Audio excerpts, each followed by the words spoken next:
Bismillahirrahmanirrahim. Assalamualaikum warahmatullahi wabarakatuh. Alhamdulillahi rabbil alamin wal aqibatu lil muttaqin wala udwana illa 'alal zalimin. Asyhadu an la ilaha illallah wahdahu la syarika lahul mulkul mubin wa asyhadu anna Muhammadan 'abduhu wa rasuluhu khataman nabiyyin wa imamal muttaqin. Sallallahu alaihi wa ala alihi wa ashabihi wa man tabi'ahum bi ihsanin ila yaumiddin. Alhamdulillahi rabbil alamin. Ayyuhal ikhwah wal akhwati fillah, a'azzani Allahu wa iyyakum jami'an. Alhamdulillahi rabbil alamin. Pertama-tama mari kita senantiasa bersyukur kepada Allah Subhanahu wa taala atas segala limpahan nikmat yang telah Allah Subhanahu wa taala karuniakan kepada kita, terutama nikmat yang sangat besar adalah nikmat iman, nikmat Islam, serta nikmat berada di atas sunnah. Semoga Allah Subhanahu wa taala senantiasa jadikan kita istiqomah di atas nikmat-nikmat tersebut sampai akhir hayat menjemput kita semua. Amin Allahumma amin. Baik, ayo ikhwah wal akhwati fillah, azani Allahu wa iyyakum jami'an. Alhamdulillah, kita juga sangat bersyukur kepada Allah yang mana pada kesempatan tahun ini Allah Subhanahu wa taala berikan kita kesempatan untuk bertemu di bulan yang sangat mulia ini, di bulan Ramadan. Semoga Allah Subhanahu wa taala senantiasa mengaruniakan kepada kita kesehatan, kekuatan, dan menerima segala amal ibadah kita dan mengampunkan segala dosa-dosa kita semua. Amin Allahumma amin. Baik, pada kesempatan kali ini kita sedikit membahas secara ringkas, yaitu tafsir Ummul Quran atau tafsir surah Al-Fatihah. Ini kita katakan tafsir yang sangat singkat, kalau tidak kita katakan super singkat, karena kandungan surah Al-Fatihah ini sangatlah yaitu dalam dan luas sekali. Imam Al-Qayyim rahimahullah itu punya kitab membahas hanya tafsir Iyyaka na'budu wa iyyaka nasta'in saja, itu 2 jilid. Hanya membahas yaitu Iyyaka na'budu wa iyyaka nasta'in. Nah, tapi pepatah atau kaidah Arab mengatakan ma la yudraku kullu la yudraku jullu. Ketika kita tidak bisa mencapai keseluruhannya, maka sebagiannya jangan kita tinggalkan. Artinya dalam satu waktu kita tidak memiliki waktu yang cukup, juga enggak memiliki ilmu yang cukup untuk membahas seluruhnya, tapi sebagiannya jangan kita tinggalkan. Kita berharap ada faedah yang bisa kita dapat pada kesempatan kali ini di pembahasan singkat tafsir surah Al-Fatihah ini, yang mana kita bagi dengan yaitu 2 sesi. Sesi pertama pada kesempatan hari ini dan sesi keduanya insya Allah hari Sabtu depan insya Allah ta'ala. Nah, kita langsung, yaitu para ulama menyebutkan kitab atau yaitu nama dari surah Al-Fatihah ini. Pertama, penamaan surah Al-Fatihah itu dengan Ummul Quran, yaitu intisari atau induk atau inti daripada Al-Quran. Para ulama menjelaskan dikatakan dengan Ummul Quran, induknya Al-Quran atau intisarinya Al-Quran, karena Al-Quran yang 30 juz itu seluruhnya kandungannya sudah terkandung di dalam yaitu surah Al-Fatihah ini. Subhanallah. Kenapa demikian? Ulama menjelaskan, di antara Imam Qayyim rahimahullah menerangkan isi Al-Quran itu, ya, dari surah Al-Fatihah sampai surah An-Nas, 30 juz itu terbagi kepada 3 bagian. tiga bagian besar. Yang pertama, bagian yang pertama adalah yaitu tauhid. Isinya berkaitan dengan tauhid, baik itu tauhid rububiyah atau tauhid uluhiyah atau tauhid asma wa sifat. Kemudian yang kedua kandungannya adalah hukum-hukum, yaitu penjelasan tentang halal haram, boleh dan bolehnya, yang hak yang batil, dan seterusnya, perintah larangan. Kemudian yang ketiga itu adalah sirah, yaitu kisah-kisah. Nah, jadi Al-Quran itu secara umum mencakup tiga bagian ini. Itu isi Al-Quran secara umum yaitu adalah tiga bagian ini, yaitu tauhid, kemudian yaitu hukum-hukum, yang ketiga adalah kisah-kisah. Makanya kita saksi dalam Al-Quran banyak sekali kisah-kisah.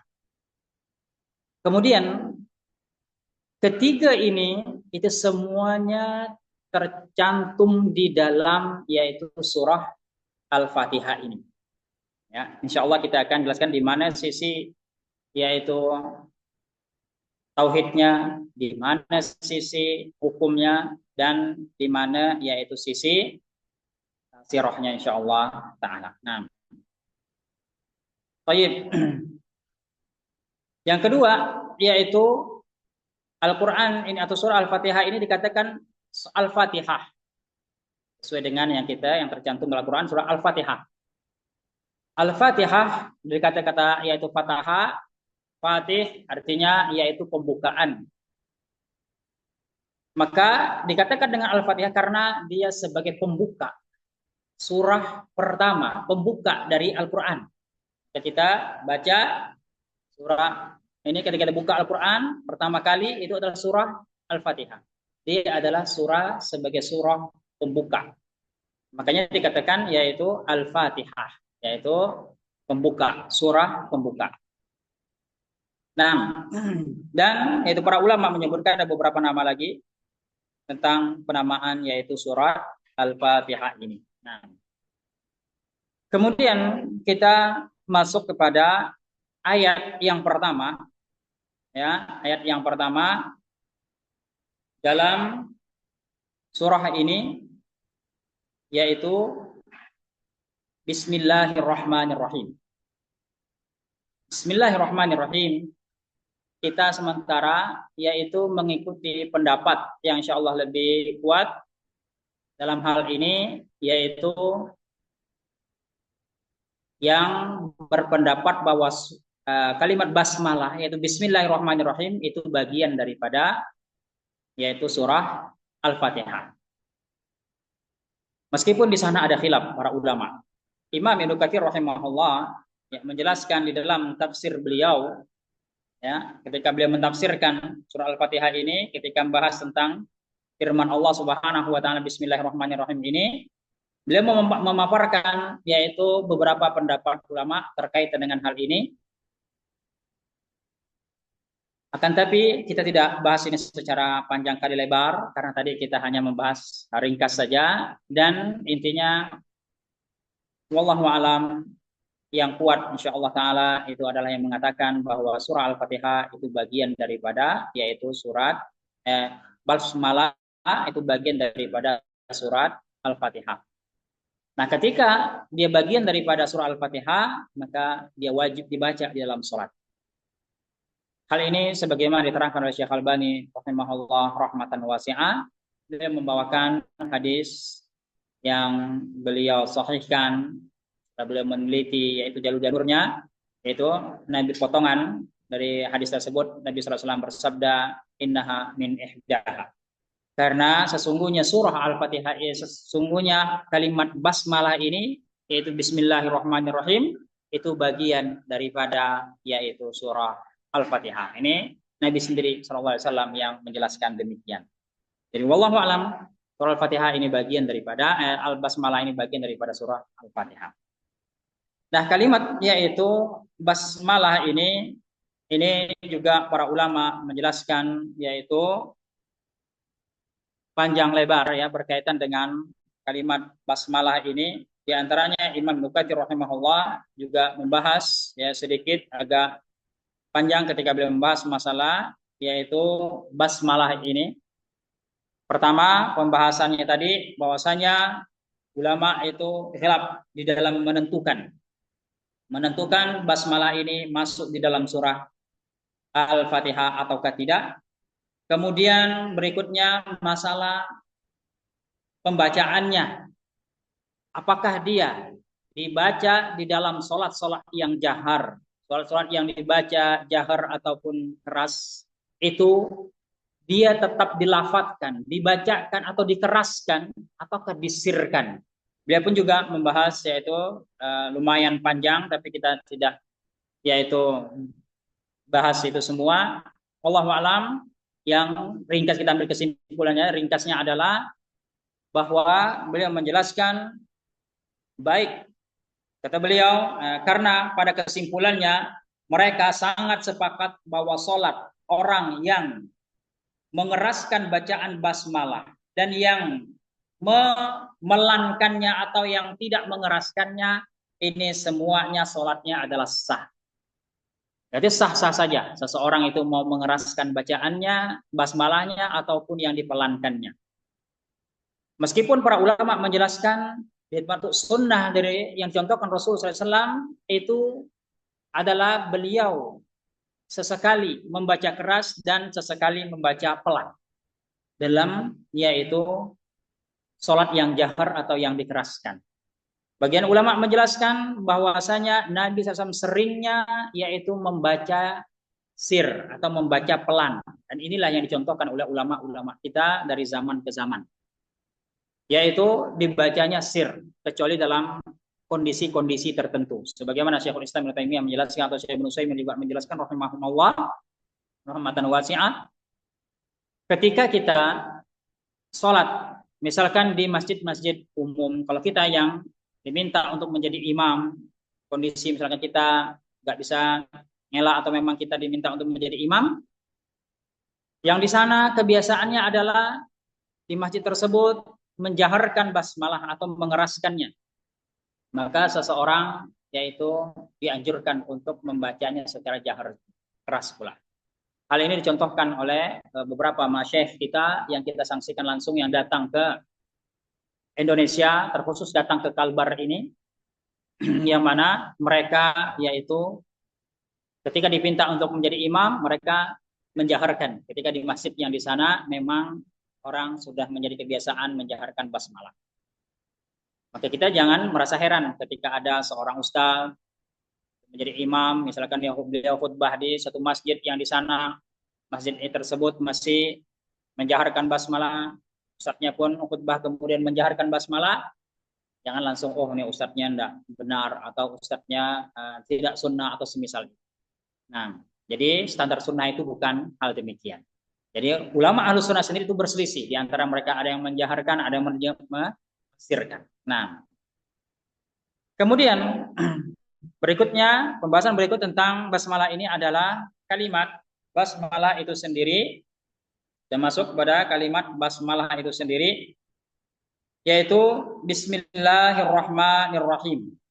Nah, yaitu kalimat Bismillahirrahmanirrahim. Kita sedikit yaitu jelaskan lafaz daripada basmalah ini. Pertama yaitu kalimat bi, ya di sini kalimat ba, bi di sini para ulama menjelaskan atau Syekh Ibnu Utsaimin juga menjelaskan dalam kitab beliau, ba di sini maknanya litabaruk, ya, untuk mengharapkan keberkahan. Maka ketika kita baca Bismillah ini kita ingat, ternyata kita baca ini adalah untuk litabaruk. Apa litabaruk? Untuk mengharapkan keberkahan, untuk mengharapkan pertolongan kepada Allah Subhanahu wa taala. Makanya banyak hadis Nabi SAW itu menganjurkan kita memulai sesuatu dengan yaitu mengucapkan basmalah. Itu banyak aktivitas yang dicontohkan Nabi SAW itu dimulai dengan basmalah. Di antaranya adalah ketika kita masuk dan keluar rumah. Itu dianjurkan membaca basmalah. Masuk WC atau kamar mandi, kita dianjurkan membaca basmalah. Kemudian banyak hal lagi, makan dan minum, kita dianjurkan mengucapkan basmalah. Makanya para ulama menulis kitab kita atau memulai kitab-kitab mereka itu dahului dengan kalimat basmalah. Di antara tujuannya adalah tadi kalau untuk mengharapkan pertolongan, keberkahan. Ulama menjelaskan misalkan yaitu kita ketika membaca basmalah ketika makan dan minum atau sebelum makan dan minum. Ketika kita mengucapkan basmalah, kita berharap makanan dan minuman yang kita makan dan minum ini itu diberkahi oleh Allah Subhanahu wa taala. Ketika kita menulis sesuatu yang berkaitan dengan ilmiah, keilmuan didahului dengan basmalah, kita berharap tulisan kita ini berkah. Kemudian demikian pula hal-hal yang lainnya. Jadi ketika kita memulai sesuatu dengan basmalah, ingat bahwasanya kita berharap yaitu ini diberkahi oleh Allah Subhanahu wa taala. Nah, demikian pula ketika kita membaca Al-Qur'an, sana aja basmalahnya. Ketika kita bertemu dengan awal surah, ada basmalahnya, kita yaitu mengingat bahwasanya kita berharap yaitu apa yang kita baca ini dapatkan keberkahan dari Allah Subhanahu wa taala. Dan sedikit faedah pula, kalau kita membaca Al-Qur'an yang di sana di awal surah seperti Al-Fatihah, seperti Al-Baqarah dan yang lainnya, ketika kita mendapatkan di sana tulisan basmalahnya, kita dianjurkan membacanya. Bahkan surah Al-Ikhlas, ketika kita ingin membaca surah Al-Ikhlas, dahulu dengan basmalah. Dan begitu ke surah-surah yang lainnya. Ketika kita di pertengahan surah atau pertengahan yaitu pertengahan surah atau di tengah-tengah bukan dari awal surat, maka kita cukup membaca ta'awudz saja. A'udzubillahi minasyaitonirrajim saja. Tidak perlu membaca basmalah. Ini yang dijelaskan oleh para ulama, wallahu a'lam bishawab. Nah, kemudian yaitu lafaz Allah, yaitu lafaz Allah di sini ini adalah nama di antara nama-nama Allah Subhanahu wa taala yang berkonsekuensi kata para ulama. Seperti Syekh Sa'di juga menjelaskan yang menunjukkan al-ma'bud, yang disembah. Ulama lain juga menjelaskan bahwa nama Allah ini yaitu tidak lain yang dipahami melainkan adalah al-ma'lu, al-ilah yang disembah. Maka dari itu Allah Subhanahu wa taala melarang seseorang memberi nama atau diberi nama dengan nama Allah. Karena para ulama jelaskan ketika disebutkan nama Allah tidak ada yang dipahami di sana, tidak ada makna lain di sana kecuali adalah Allah sang Khalik, sang pencipta. Nah,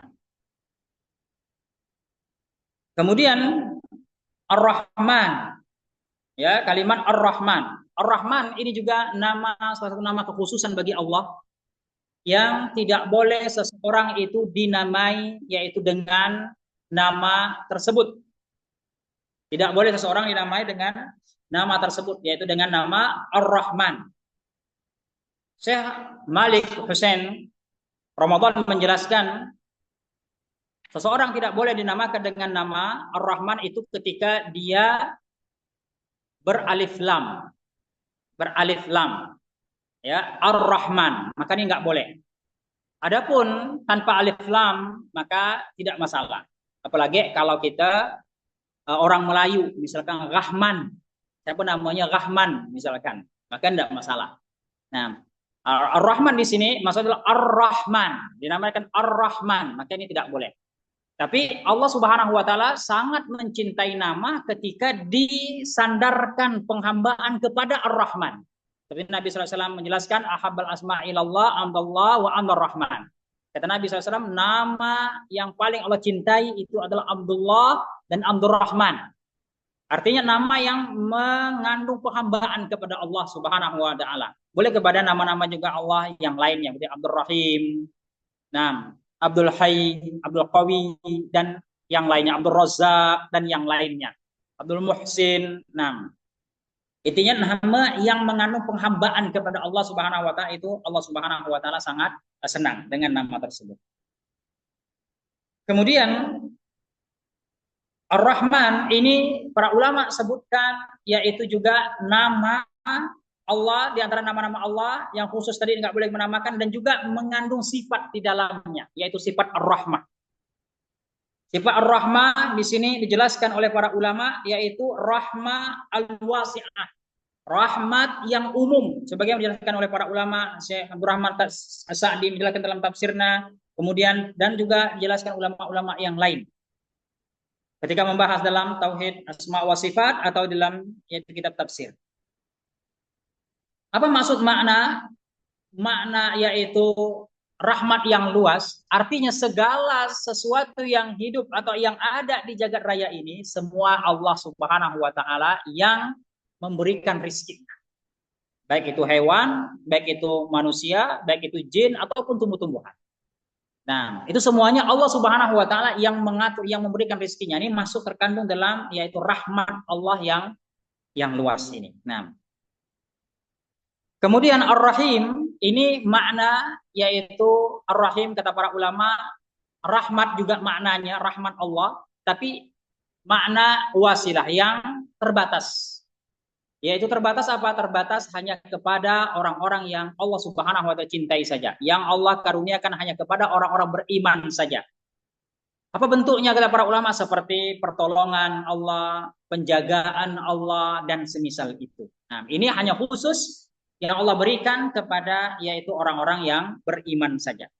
Jadi nama Ar-Rahman Ar-Rahim ini mengandung sifat sebagaimana para ulama jelaskan, ya, Syekh Ibnu Utsaimin juga menjelaskan dalam kitab beliau yaitu Qawaidul Musla, menjelaskan setiap nama Allah Subhanahu wa taala itu terkandung yaitu sifat di dalamnya. Terkandung sifat di dalamnya. Jadi nama Allah Subhanahu wa taala tidak hanya nama kosong. Ya. Allah Nabi SAW jelaskan lillahi tis'atan wa tis'ina isman mi'atan ila wahidan man ahsaha dakhalal jannah. Yaitu kata Nabi SAW, Allah itu memiliki 99 nama. 100 kurang 1. Barang siapa menghitungnya, maka dia akan yaitu masuk surga. Apa makna menghitung? Di sini ulama menjelaskan, diantaranya Syekh Malik Husain Ramadan juga kemarin di daurah kemarin menjelaskan, ya, dalam kitab beliau yaitu dan penjelasan beliau tentang mana ihsa. Menghitung di sini apa maksudnya menghitung? Menghitung di sini ada 3 makna maksudnya. Ahsa di sini yaitu pertama hifdzuha, yaitu menghafalkan. Menghafalkan yaitu nama-namanya. Nama-nama Allah Subhanahu wa taala. Kemudian yang kedua yaitu memahami. Memahami daripada yaitu nama-nama tersebut. Nah, kedua ini yaitu masuk kepada poin yang ketiga, mencakup semua ketiga, yaitu yang inti adalah mengamalkan konsekuensi daripada nama-nama dan itu sifat tersebut. Nah, jadi nama Allah Subhanahu wa taala masuk konsekuensi. Contoh misalkan tadi nama Allah yaitu Allah. Nah, apa konsekuensi daripada nama Allah ini? Yaitu kita paham Allah, berarti nama Allah, kemudian konsekuensinya adalah kita beribadah hanya kepada Allah Subhanahu wa taala, mengesahkan Allah Subhanahu wa taala. Tidak yaitu menyembah kepada selain Allah Subhanahu wa taala. Dan nama Allah Ar-Rahman, kita sadar, kita yakini bahwa yang memberi rahmat itu hanya Allah Subhanahu wa taala, tidak ada yang selainnya. Maka ketika kita mohon rahmat, mohon hanya kepada Allah Subhanahu wa taala. Kita misalkan berdoa, ya Rahman irhamni, ya Rahman Ar-Rahim irhamni, ya Allah yang Maha Pengasih, Maha Pemurah, yaitu sayangilah aku, rahmatilah aku, dan seterusnya. Kemudian contoh yang lain misalkan Ar-Razzaq. Nama Allah Ar-Razzaq yaitu pemberi rizki. Maka kita paham bahwa hanya Allah Subhanahu wa taala yang memberikan rizki. Maka konsekuensinya adalah ketika kita meminta rizki, minta hanya kepada Allah Subhanahu wa taala, tidak minta kepada selain Allah. Minta kepada dukun misalkan, minta kepada jin misalkan, yang memberikan sesajen ke tempat-tempat tertentu dalam rangka untuk minta rizki, minta kekayaan, ya, pesugihan dan semisalnya. Maka ini tidak. Karena apa? Karena dia paham dan dia yakin bahwa sang pemberi rizki itu hanya Allah Subhanahu wa ta'ala. Nah, tidak boleh minta rezeki kepada selain Allah Subhanahu wa ta'ala. Nah, ini yaitu secara ringkas makna yaitu basmalah atau yaitu bismillahirrahmanirrahim. Rahim. Nah, kemudian ayyuhal ikhwah wal akhwati fillah azani Allahu wa iyyakum jami'an. Ini karena waktu kita sangat terbatas ya. Mungkin pembahasan kita hanya pada basmalah dan yaitu alhamdulillahirabbil alamin saja. Nah, ini pun alhamdulillahirabbil alamin ya, mungkin juga secara ringkas sekali.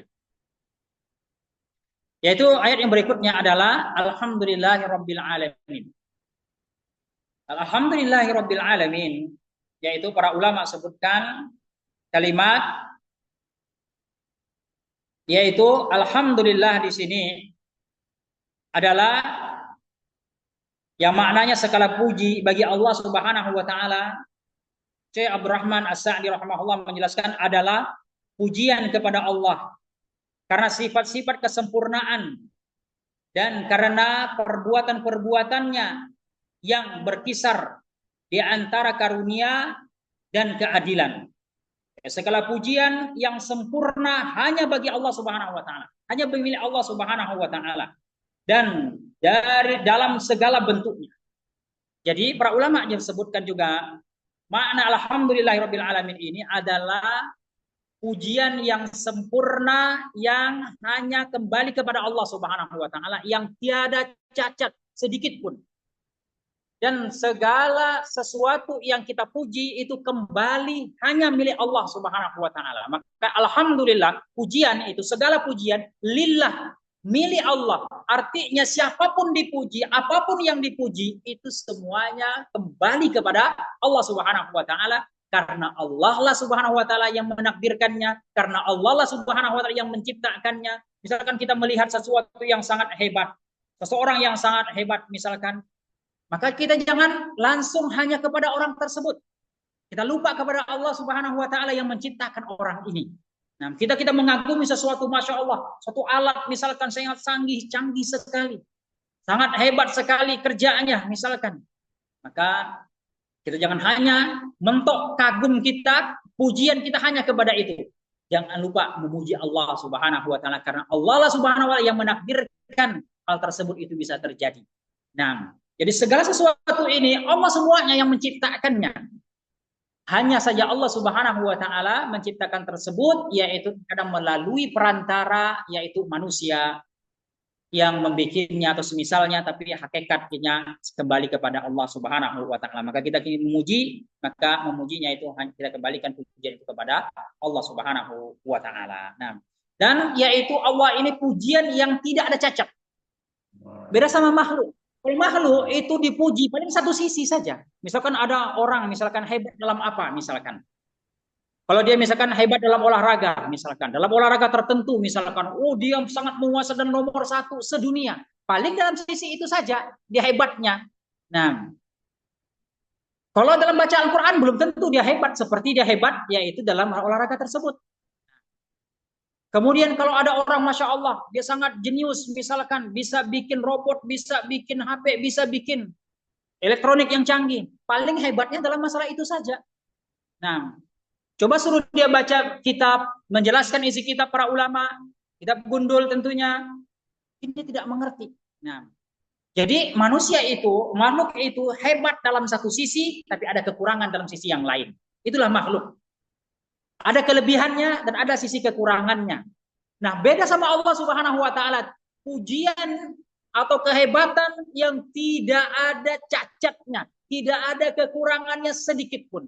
Itulah sifat Allah Subhanahu wa taala. Makanya pujian itu kembali semua kepada Allah Subhanahu wa taala. Nah, kemudian yaitu kalimat Rabbul Alamin. Rabb yaitu ini mengandung makna rububiyah Allah Subhanahu wa taala.